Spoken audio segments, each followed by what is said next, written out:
What's going on, paranormal world? It's been a while since a new episode of Ghost Adventures came on, a month to be exact. And I will say this about the last episode, the Cecil Hotel special. It brought me back to the old vibes of Ghost Adventures, at least the first hour of the show. But this new episode I'm reviewing today, I don't know if it's another special or just a continuation of season 24. Anyway, Zach Bagans deemed this as a Valentine's surprise.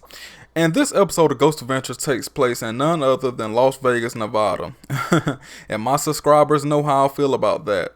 But nonetheless, this was an emergency investigation. And right off the bat, Zach Bagans opened up the episode walking around looking all paranoid. And he's looking over his shoulder and stuff. You would have thought he was on Skid Row.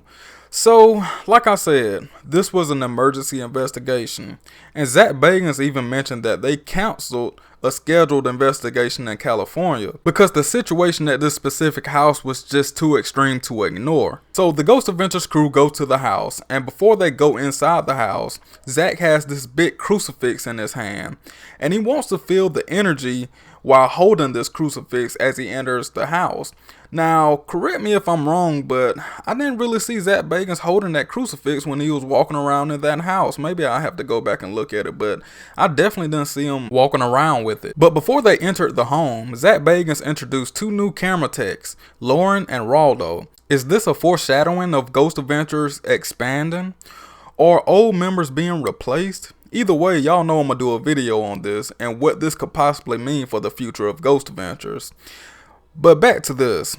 As the crew enters the home, both women staying in the house began to react, and apparently their mother and daughter. And the mother is the one that's borderline possessed. And we learned that her husband died in the house in 2018. Furthermore, relatives of the family have been practicing voodoo and witchcraft there, and possibly placing a curse on the family. And with limited knowledge about the specific type of witchcraft that was used, Zach Bagans contacts Bree Luna, someone well versed in this specific witchcraft, and she laid down the formula to get rid of these entities that's in this house.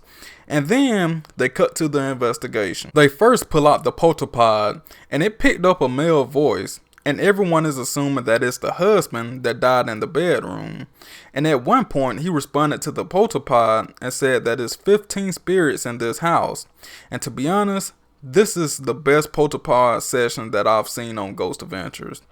And after they put the polterpod device down, Zach said that he heard a dog barking right in front of him, and nobody else heard it. From there, Zach Bagans began to act a little strange after that, and a little bit angry because he began to provoke and hit the walls.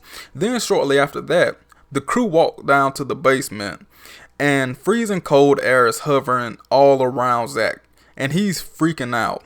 And next thing you know, a door shuts on its own. And it could be the air that caused that, because this happens at my house all the time.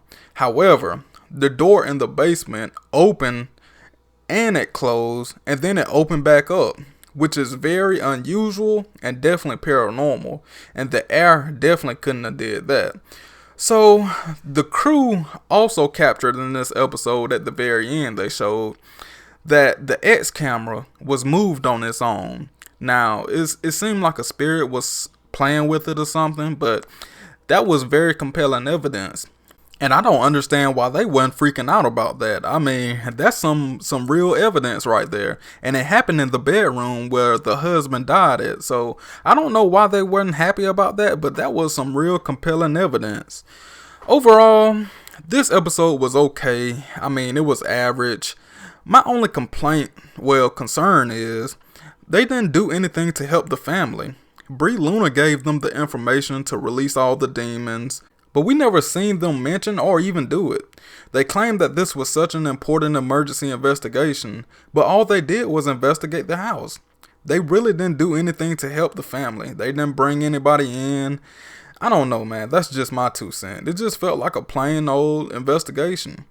And how do you all feel about this episode? Was it good? Did they help the family? I feel like they didn't help the family because they could have brought people in. And I really didn't feel like she was possessed. Although a lot of crazy stuff has happened in that house. A murderer stayed there. And like I said, they had somebody ashes in the basement. So it was a lot of crazy stuff. But at the same time, I don't think that woman was possessed. So let me know down below. What do you think about this episode? Did you enjoy it?